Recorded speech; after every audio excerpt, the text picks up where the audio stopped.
Hello friends, welcome to my YouTube channel. आज हम लोग यूपी पुलिस से संबंधित संपूर्ण रसायन विज्ञान कंप्लीट करेंगे और ये सारे वही क्वेश्चन होंगे जो प्रीवियस ईयर में पूछे गए हैं और उसके साथ साथ जो नए क्वेश्चन होंगे उससे संबंधित वो भी हम लोग कंप्लीट करेंगे। और अगर आपको वीडियो अच्छा लगे तो चैनल को सब्सक्राइब करें, वीडियो को लाइक करें, कमेंट करें। चलिए देखते हैं हम लोग यहाँ पर आपसे क्वेश्चन पूछा गया है। और इसके पार्ट 1 में हम लोगों ने संपूर्ण भौतिक विज्ञान कंप्लीट किया था, जिसमें हम लोगों ने 40 क्वेश्चन किया था। अब यहाँ पे 41 नंबर दिया गया है। परमाणु संख्या 46 वाला एक तत्व आवधिक तालिका के किस ब्लॉक से संबंधित है? तो परमाणु संख्या जिस तत्व का 46 होगा वो संबंधित होगा डी ब्लॉक से। किससे? डी ब्लॉक से संबंधित होगा। तो यहाँ पे हमारा डी ऑप्शन बिल्कुल ही सही हो जाएगा। अब देखो यहाँ पे कुछ पॉइंट बताए गए, जैसे कि ऑफ-बाउ के इलेक्ट्रॉनिक विन्यास के अनुसार परमाणु संख्या 46 वाले तत्व का अंतिम इलेक्ट्रॉन डी उपकोष में जाता है, अर्थात जिस तत्व का अंतिम इलेक्ट्रॉन जिस उपकोष में जाता है वह उसी ब्लॉक का तत्व माना जाता है। परमाणु संख्या 46 वाले तत्व का इलेक्ट्रॉनिक विन्यास इस प्रकार होगा, जैसे कि 1s2, फिर 2s2, फिर 2p6, 3f2, 3p6, 4f2, 3d10, 4p6, 5f2 और 4d8। तो यहाँ पे लास्ट वाला इलेक्ट्रॉन कहाँ पर जा रहा है? डी वाले उस ब्लॉक में जा रहा है। तो परमाणु संख्या 46 वाला तत्व क्या होगा? पोलेडियम होगा और ये डी ब्लॉक से संबंधित होगा। उसके बाद अगला क्वेश्चन आपसे पूछा गया है, चाय में कौन सी मनोप्रभावी दवा पाई जाती है? चाय में कौन सी मनोप्रभावी दवा पाई जाती है? तो इसका आंसर हो जाएगा चाय में कैफीन पाई जाती है। क्या पाई जाती है? कैफीन पाई जाती है। अब देखो यहाँ पे हम लोग कैफीन के बारे में कुछ पॉइंट जान लेते हैं, जैसे कि कैफीन एक कड़वी सफ़ेद क्रिस्टलाफ एक्सेंथाइन एल्केलाइड शराब है जो एक मनोस्फूर्तिदायक या साइकोएक्टिव जो मस्तिष्क को प्रभावित करने वाली औषधि है। और जर्मन रसायन फ्रेडरिक फर्डिनेंड रंज ने 1819 में इसकी खोज की थी। कैफीन की खोज किसने की थी? फ्रेडरिक फर्डिनेंड रंज ने। तो ये भी पॉइंट आपको याद रखना। और ये कहाँ थे? जर्मन के थे। जर्मन मतलब जर्मनी के। उसके बाद नेक्स्ट क्वेश्चन पूछा गया है, ब्लीचिंग पाउडर बनाने के लिए निम्नलिखित में से किस गैस को शुष्क चूने से गुजारा जाता है? शुष्क चूने से गुजारा जाता है क्लोरीन को। किसको? क्लोरीन को। जब ब्लीचिंग पाउडर बनाया जाता है तो शुष्क चूने से क्लोरीन गैस को गुजारा जाता है। अब देखो यहाँ पे इसको ऐसे समझते हैं, ब्लीचिंग पाउडर जो होता है उसका रासायनिक रूप से कैल्शियम ऑक्सीक्लोराइड बोलते हैं। ब्लीचिंग पाउडर क्या बोलते हैं? कैल्शियम ऑक्सीक्लोराइड, जिसका फार्मूला होता है CaOCl2। इसे चूने का क्लोराइड भी कहते हैं। जब बुझा चूना में क्लोरीन गैस गुजारी जाती है जो CaOH2, तो बुझा चूना का फार्मूला होता है CaOH2। इसमें जब क्लोरीन गैस का क्या होता है मिक्स की जाती है तो इसमें क्या बनता है? CaOCl2 ब्लीचिंग पाउडर बनता है। और क्या मिलता है हमें? जल मिलता है। इसका उपयोग पीने के पानी में उपस्थित कीटाणु के शोधन के साथ ही कपड़ा उद्योग तथा पेपर उद्योग में किया जाता है। उसके बाद अगला क्वेश्चन पूछा गया है, निम्नलिखित में से कौन सा जिंक का एक अयस्क है? तो यहाँ पे जिंक का जो अयस्क है वो है स्फेलेराइड। क्या है? स्फेलेराइड जो है वो जिंक का अयस्क है। अब देखो यहाँ पे जिंक के कुछ प्रमुख अयस्क बताए गए, जैसे कि स्फेलेराइड, जिंक ब्लेंड, कैलामीन। ये क्या है? ये सारे जिंक के प्रमुख अयस्क होते हैं। और जिन खनिज में धातु का पर्याप्त प्रतिशत हो तथा जिसमें शुद्ध धातु सरलता से एवं सस्ते में प्राप्त की जा सके उसे अयस्क कहते हैं। क्या कहते हैं? इसको अयस्क कहते हैं। इसका उपयोग प्रयोगशाला में लोहे की जंग से बचाने के लिए, जस्तेदार लोहा बनाने में, पीतल, कांसा, जर्मन सिल्वर आदि मिश्र धातु बनाने में व चांदी व सोने के निष्कर्षण में और युद्ध क्षेत्र में धूम्रपट बनाने में किया जाता है। किसका यूज? अयस्क का यूज, जिंक के अयस्क का यूज। उसके बाद नेक्स्ट क्वेश्चन पूछा गया है, कौन सा अग्निशमन अभिकारक ओजोन के लिए हानिकारक होता है? वैसे तो देखो ओजोन के लिए सबसे ज़्यादा हानिकारक क्या होता है? CFC होता है, क्लोरोफ्लोरोकार्बन जो गैस होती है वो होती है। लेकिन क्या पूछा गया इसमें कि अग्निशमन अभिकारक मतलब जो अग्निशमन में यूज किया जाता है तो वो है हेलान। क्या है? हेलान। तो यहाँ पे डी ऑप्शन बिल्कुल ही सही हो जाएगा। अगला क्वेश्चन आपसे पूछा गया है, निष्कर्षण बोतल बनाने में इस्तेमाल होने वाला पॉलीमर क्या है। जो निष्कर्षण बोतल बनाने में इस्तेमाल होने वाला पॉलीमर होता है उसे बोलते हैं ज़्यादा घनत्व का पॉलीएथिलीन। क्या बोलते हैं? ज़्यादा घनत्व का यूज होता है पॉलीएथिलीन। अब देखो यहाँ पे जो अधिक घनत्व का पॉलीएथिलीन का प्रयोग निष्कर्षण बोतल बनाने में किया जाता है। ज्ञातव्य है कि पॉलीएथिलीन सबसे अधिक उपयोग किए जाने वाला प्लास्टिक है। सबसे ज़्यादा उपयोग किसका होता है? पॉलीएथिलीन का।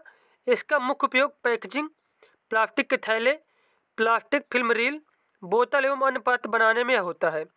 यह एक बहुलक भी है। उसके बाद अगला क्वेश्चन आपसे पूछा गया है, बुलेट प्रूफ वस्त्र बनाने के लिए कौन सी सामग्री प्रयोग की जाती है। अब इसमें जो ऑप्शन दिए गए हैं इसमें से जो स्पेक्ट्रा है, स्पेक्ट्रा का यूज किया जाता है बुलेट प्रूफ वस्त्र बनाने में। अब देखो यहाँ पे बताया गया है, एक बुलेट प्रूफ को स्पेक्ट्रा के बुने केवलर की परतों को केवलर धागे का उपयोग करके एक साथ बनाया जाता है। स्पेक्ट्रा शील्ड को क्रेटन की तरह लेपित किया जाता है और फिर पॉलीथीन फिल्म की 2 शीट के बीच सील कर दिया जाता है।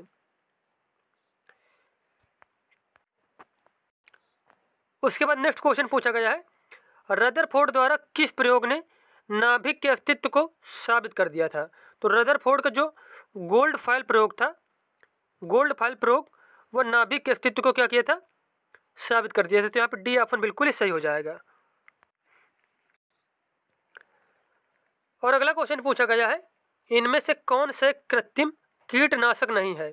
डाइक्लोरो, डाइफेलिन, क्लोरोइथेन जिसे डीडीटी बोलते हैं, या फिर एल्ड्रिन, या फिर बेंजीन हेक्साक्लोराइड, BHC, या फिर पैराकीट। तो यहाँ जो पैराकीट है ये क्या है? इसका यूज कीटनाशक के रूप में नहीं होता है। तो यहाँ पे डी ऑप्शन ही बिल्कुल सही हो जाएगा। अब यहाँ पे जो पैराकीट था उसके बारे में हम लोग जानते हैं, जैसे कि पैराकीट कृत्रिम कीटनाशक नहीं है। यह तोते की एक प्रजाति है जिसे मेलोप्सिटाक्स अंडाल्टस के रूप में जाना जाता है। यह पहली बार 1891 में प्राणी वैज्ञानिकों द्वारा वर्णित किया गया था। यह उत्तरी अमेरिका, यूरोप में तोते की सबसे लोकप्रिय प्रजाति है। यह कुत्ता बिल्ली के बाद तीसरा सबसे ज़्यादा पाला जाने वाला जंतु है। अब देखो यहाँ पे क्वेश्चन ऐसे भी पूछा जा सकता है आपसे कि पैराकीट क्या है। पैराकीट एक प्रकार तोते की प्रजाति होती है।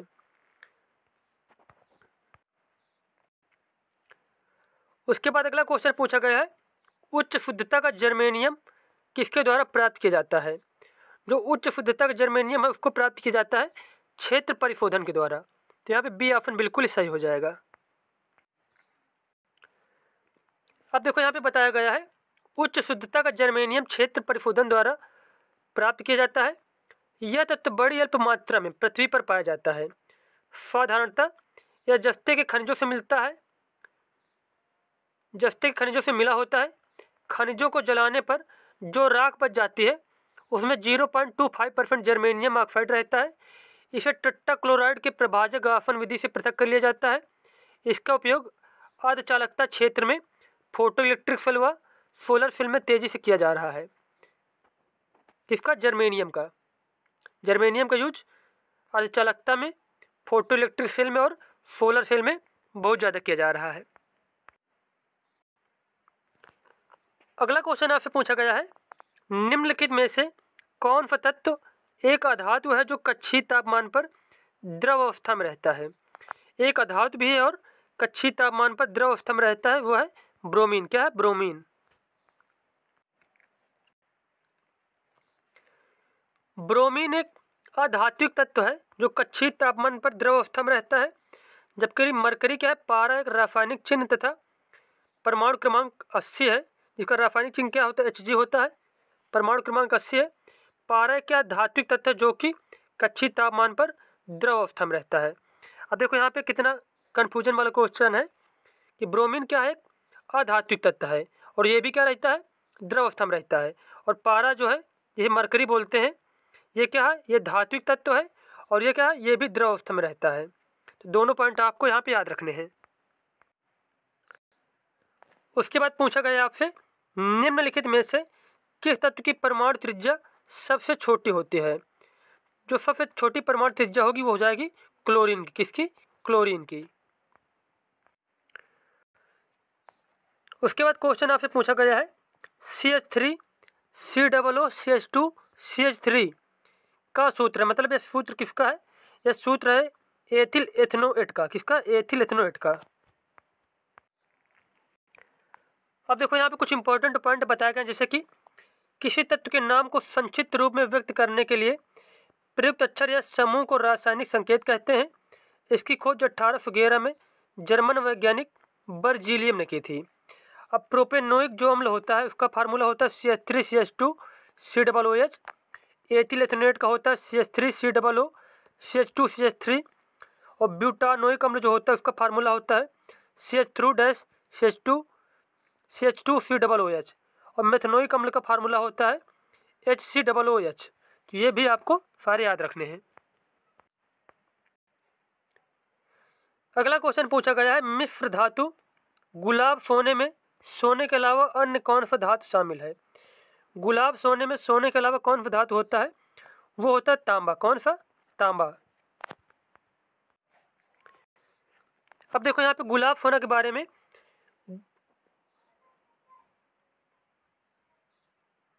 गुलाब सोना सोने और तांबे की मिश्र धातु है जिसका उपयोग आभूषण प्रसंस्करण उद्योग में किया जाता है। गुलाब सोने को लाल सोने के रूप में भी जाना जाता है। यह धातु 19वीं सदी में रूस में प्रसिद्ध था, इसलिए इसे रूसी सोने के रूप में भी जाना जाता है। अगला क्वेश्चन पूछा गया है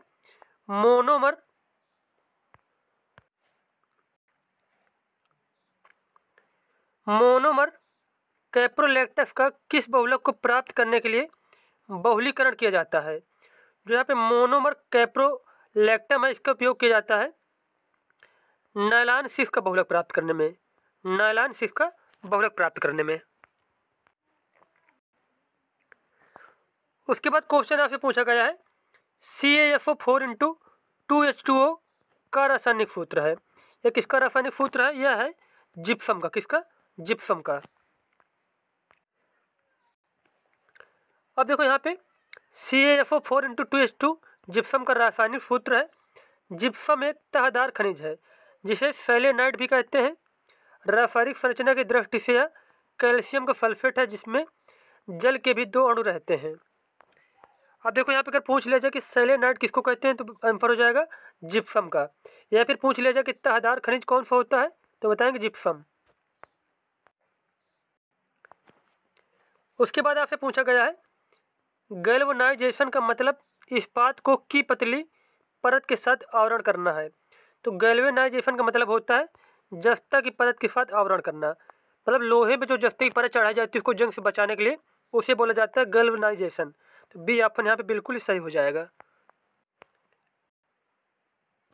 अगला क्वेश्चन आपसे पूछा गया है C60 एक अणु है जिसमें के रूप में व्यवस्थित 60 कार्बन परमाणु होते हैं। तो C60 एक अणु है जिसमें किसके रूप में मतलब 60 कार्बन परमाणु होते हैं। तो इसका आंसर हो जाएगा 12 पंचभुज और 20 खटभुज के रूप में 60 कार्बन परमाणु होते हैं। उसके बाद अगला क्वेश्चन पूछा गया है सर्वोत्तम गुणवत्ता वाला कोयला जिसमें 80% से 95% कार्बन होता है वह है उसे बोला जाता है। तो सर्वोत्तम गुणवत्ता वाला कोयला उसको बोलते हैं एंथ्रासाइड। क्या बोलते हैं? एंथ्रासाइड बोलते हैं। और देखो यहाँ पे सबसे ज़्यादा इंपॉर्टेंट पॉइंट दिया गया है लिग्नाइट सबसे कम गुणवत्ता वाला कोयला माना जाता है। सबसे अधिक गुणवत्ता वाला हो गया एंथ्रासाइड और सबसे कम गुणवत्ता वाला कौन सा हो गया? लिग्नाइट। अगला क्वेश्चन पूछा गया है को छोड़कर निम्नलिखित सभी संघनन बहुलक हैं। तो यहाँ पे आंसर हो जाएगा कि पॉलीप्रोपोलीन को छोड़कर और सभी क्या हैं? बहुलक हैं। पॉलीएस्टर, पॉलीएमाइड, पॉलीकार्बोनेट, ये क्या है? ये तीनों ही बहुलक हैं। अब देखो यहाँ पे बताया गया है पॉलीएस्टर को एक प्रकार के बहुलक के रूप में जाना जाता है। इसका उपयोग कपड़ा बनाने में किया जाता है। उसके बाद अगला पॉइंट है पॉलीप्रोपोलीन को पॉलीप्रोपीन के नाम से भी जाना जाता है। इसका गलनांक 160 डिग्री सेल्सियस होता है। यह थर्मोप्लास्टिक बहुलक है। उसके बाद पॉलीएमाइड प्राकृतिक व कृत्रिम दोनों रूप में पाया जाता है। यह भी एक प्रकार का बहुलक है। सिल्क, ऊन तथा नायलॉन इसके उदाहरण हैं।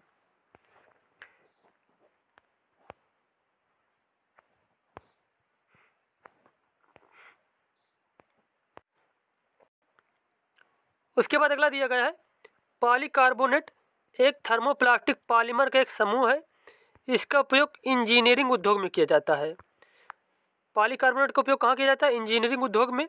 और पॉलीएमाइड जो है पॉलीएस्टर और पॉलीकार्बोनेट कंडेंसेशन पॉलीमर है, जबकि पॉलीप्रोपिलीन क्या है? एक एडिशन पॉलीमर है।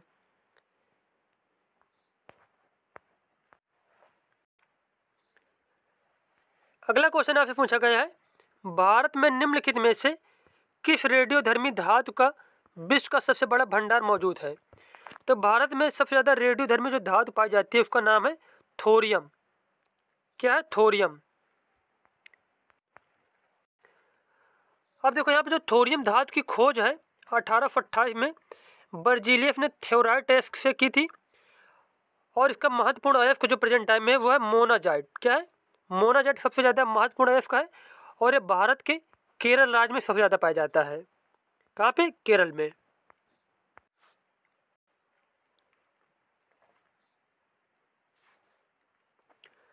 अगला क्वेश्चन है यहाँ पे काली स्याही में मौजूद अलग अलग रंगों के रंजक को अलग करने के लिए किस तकनीक का प्रयोग किया जाता है? काली स्याही में मौजूद अलग अलग रंगों के रंजक को अलग करने के लिए किस तकनीक का प्रयोग किया जाता है? तो इसका आंसर हो जाएगा वर्ण लेखन का। किसका? वर्ण लेखन तकनीक का प्रयोग किया जाता है। और अगला क्वेश्चन पूछा गया है चींटियों के हमलों से फसलों की सुरक्षा के लिए निम्नलिखित में से किस कीटनाशक का प्रयोग किया जाता है? तो चींटियों के हमलों से फसलों को बचाने के लिए प्रयोग किया जाता है कपूर का। किसका? कपूर का। अब देखो यहाँ पे चींटियों से फसलों की सुरक्षा में उपयोग किए जाने वाले जो अन्य पदार्थ हैं जैसे कि केरोसिन का तेल, बेकिंग सोडा, गर्म पानी और लाल मिर्च का पाउडर का घोल जो है ये भी क्या किया जाता है? चींटियों से बचाने के लिए इनका भी यूज किया जाता है। अगला क्वेश्चन पूछा गया इनमें से किसको ईंधन सेल कहा जाता है? क्या पूछा गया यहाँ पे? ईंधन सेल किसे कहा जाता है? ईंधन सेल कहा जाता है आणविक ऑक्सीजन को। किसको? आणविक ऑक्सीजन को। उसके बाद नेक्स्ट क्वेश्चन पूछा गया है एक बार ढाले जाने के बाद गर्म करके नर्म नहीं किए जा सकने वाले प्लास्टिक को क्या कहा जाता है?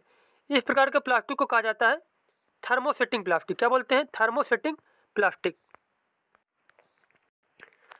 अब देखो यहाँ पे थर्मोसेटिंग प्लास्टिक वे पदार्थ हैं जो कि गर्म करने पर पहले मुलायम किंतु और अधिक करने पर कठोर हो जाते हैं। क्या अगर उनको ज़्यादा गर्म किया जाएगा तो क्या हो जाएंगे? कठोर हो जाएंगे। इसके पश्चात यदि इन्हें पुनः गर्म किया जाए तो ये मुलायम नहीं होते हैं। इसका प्रमुख उदाहरण बैकेलाइट है, जबकि पॉलीथीन पॉलीविनाइल क्लोराइड थर्मोप्लास्टिक है जो हल्का सा भी गर्म करने पर मुलायम हो जाते हैं।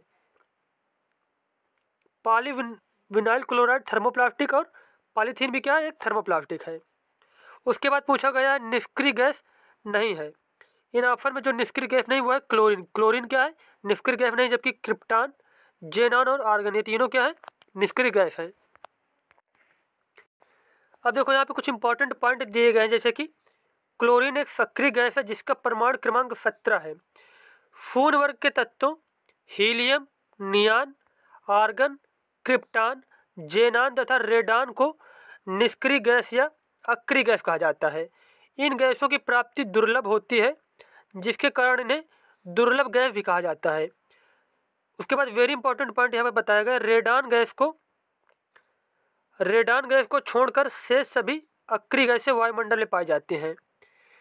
अब क्वेश्चन आपसे पूछ लिया जाए कौन सी अक्रिय गैस है जो वायुमंडल में नहीं पाई जाती है, तो इसका आंसर हो जाएगा रेडॉन गैस। उसके बाद क्वेश्चन आपसे पूछा गया साधारण नमक है। साधारण नमक क्या है? सोडियम क्लोराइड है। क्या है? Sodium chloride.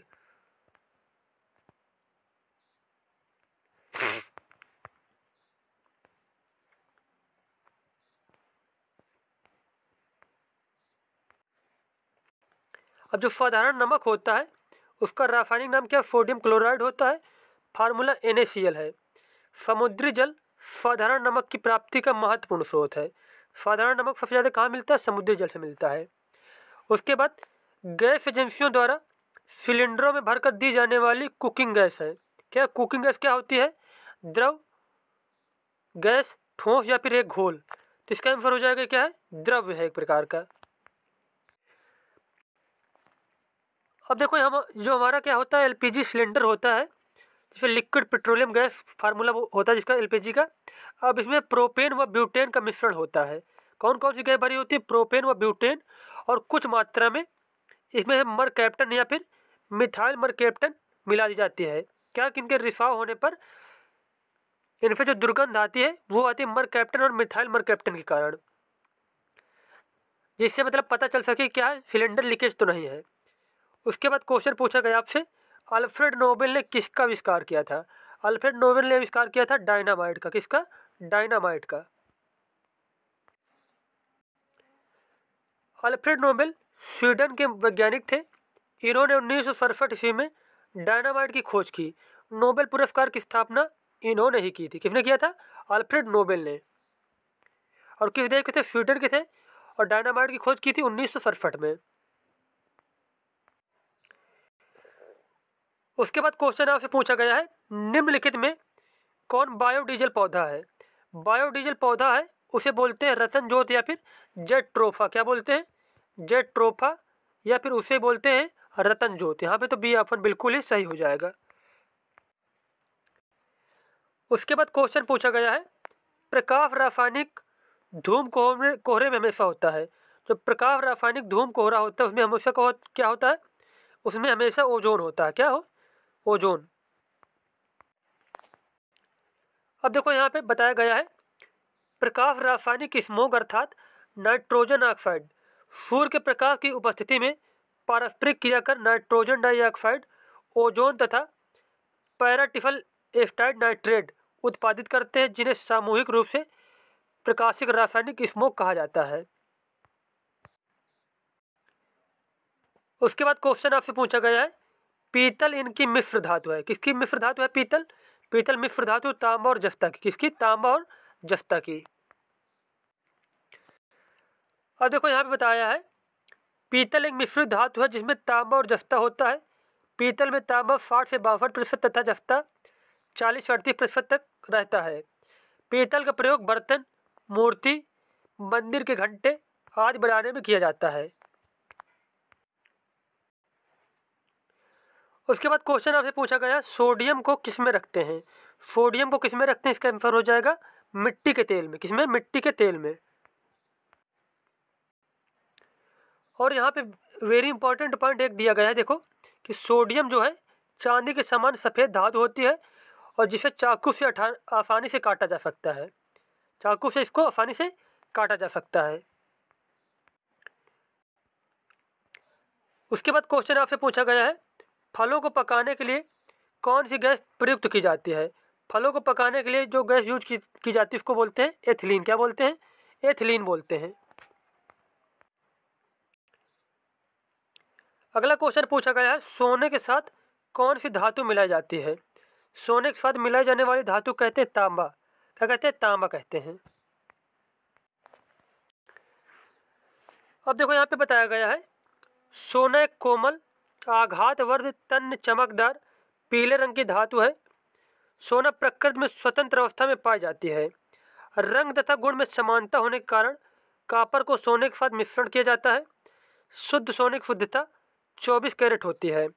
इसके प्रमुख अयस्क कैल्वेराइट तथा सिल्वेनाइट हैं। कैल्वेराइट और सिल्वेनाइट किसके अयस्क हैं? सोने के अयस्क हैं। उसके बाद अगला क्वेश्चन है, शुद्ध यूरेनियम किस में पाया जाता है? शुद्ध यूरेनियम पाया जाता है यूरेनियम 235 में।